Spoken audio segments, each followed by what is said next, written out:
Hello friends, നമ്മളിന്ന് ഇവിടെ തയ്യാറാക്കാൻ പോകുന്നത് മുട്ടച്ചോറിൻ്റെ റെസിപ്പിയാണ്.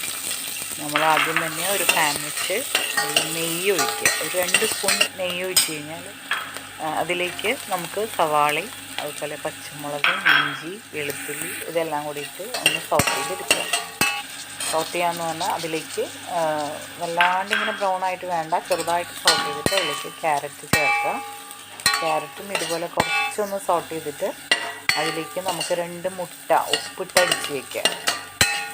2 മുട്ട മതി. എന്താ വെച്ചാൽ നമ്മൾ 1 ഗ്ലാസ് അരിയാണ് ഇവിടെ എടുക്കുന്നത്. 1 കപ്പ് അരി, ഒരു 250 ml ഒരു കപ്പിൽ 1 കപ്പ് അരി അതിന് 2 ഗ്ലാസ് വെള്ളം വെച്ച് വേവിച്ചിട്ടാണ് നമ്മൾ എടുക്കുന്നത്. അപ്പോൾ ഈ മുട്ട അടിച്ച് വെച്ചത് നമ്മൾ ഈ ക്യാരറ്റ് ചെറുതായിട്ട് സോട്ടായി കഴിയുമ്പോൾ അതിലേക്ക് ചേർത്ത് അത് നല്ലപോലെ മിക്സ് ചെയ്ത് നല്ല ഡ്രൈ ആക്കി എടുക്കുക. നല്ല പോലെ ഇളക്കി മുട്ട നല്ല പോലെ സെപ്പറേറ്റ് ആയി വരുന്ന രീതിയിൽ നമ്മൾ നല്ല രീതിയിൽ ഇളക്കി അത് നല്ല രീതിയിൽ ഇളക്കി കൊണ്ടുവരിക. അത് കഴിഞ്ഞിട്ട് ഇത് നല്ല പോലെ ചെറുതായിട്ടൊന്ന്, വല്ലാതെയല്ല, ചെറുതായിട്ടൊന്ന് വഴണ്ടി വരുമ്പോൾ നമുക്ക് അതിലേക്ക് നമ്മുടെ കുരുമുളക് പൊടി ചേർക്കാം. കുരുമുളക് പൊടിയും കൂടെ ചേർത്തിട്ട് നല്ല രീതിയിൽ നമുക്ക് മിക്സ് ചെയ്തെടുക്കാം. ഈ കുരുമുളക് പൊടിയും കൂടെ കഴിഞ്ഞാൽ ഒരുവിധം നമ്മുടെ റൈസിനുള്ള കാര്യങ്ങൾ റെഡിയായി കഴിഞ്ഞു. പിന്നെ നമ്മൾ ഇതിലേക്ക് ചേർക്കാൻ പോകുന്നത് റൈസാണ്. റൈസ് നമ്മൾ ഉപ്പിട്ട് നല്ല രീതിയിൽ ബോയിൽ ചെയ്ത് വെച്ചിട്ടുണ്ട്.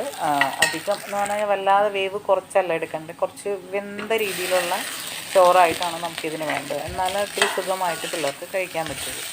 അപ്പോൾ അതിന് നമ്മൾ 1 കപ്പ് അരി എടുത്തിട്ട് 1 കപ്പ് വെള്ളം കൂടെ വെച്ച് നമ്മൾ കുറച്ച് സൺഫ്ലവർ ഓയിലും കൂടെ ഒഴിച്ചിട്ടാണ് നമ്മളിത് വേവിച്ചെടുത്തിരിക്കുന്നത്. എന്നിട്ട് ഇത് നല്ല പോലെ നമ്മൾ മിക്സ് ചെയ്തെടുക്കുക.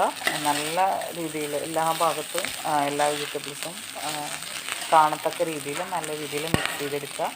എന്നിട്ട് നമുക്ക് ഇനി ഇതിൽ ചേർക്കാനുള്ളത് മല്ലിയില മാത്രമാണ്. മല്ലിയില കൂടെ ഇതിൽ നല്ല രീതിയിൽ നമ്മൾക്ക് ലാസ്റ്റ് സ്റ്റേജായിട്ട് നമ്മൾക്ക് കുറച്ച് മല്ലിയില കൂടെ ഇട്ട് കഴിഞ്ഞാൽ നല്ലൊരു സ്മെല്ലും ഒരു ബിരിയാണിയുടെ ടേസ്റ്റിലൊക്കെ ഇത് നമുക്ക് ഫീൽ ചെയ്യുന്ന രീതിയിലായിരിക്കും ഈ ഒരു മുട്ടച്ചോറിൻ്റെ ഒരു ടേസ്റ്റ് ഉണ്ടാകും. ശരിക്കും ഒരു ബിരിയാണി റൈസ് കഴിക്കുന്ന ഒരു ഫീൽ നമുക്കിതിൽ കിട്ടും. ഇത് നമ്മൾ ബ്രേക്ക്ഫാസ്റ്റായിട്ട് ഉണ്ടാക്കി കൊടുത്ത് കഴിക്കുകയാണെങ്കിൽ കുട്ടികൾക്ക് വളരെയധികം ഇഷ്ടമായിരിക്കും. അപ്പോൾ മല്ലിയിലയും കൂടെ ചേർത്തിട്ട് നമ്മൾ നല്ലപോലെ മിക്സ് ചെയ്തെടുക്കുന്നുണ്ട്. അപ്പോൾ നമ്മുടെ മുട്ടച്ചോറ് ഒരുവിധം റെഡിയായി കഴിഞ്ഞു. നമുക്ക് ഇത് കുട്ടികൾക്ക് ഉച്ചത്തേക്ക് ഭക്ഷണത്തിനായിട്ട് കൊടുത്തയക്കാം. അപ്പോൾ നമ്മുടെ മുട്ടച്ചോറ് ഇവിടെ റെഡി ആയിട്ടുണ്ട്.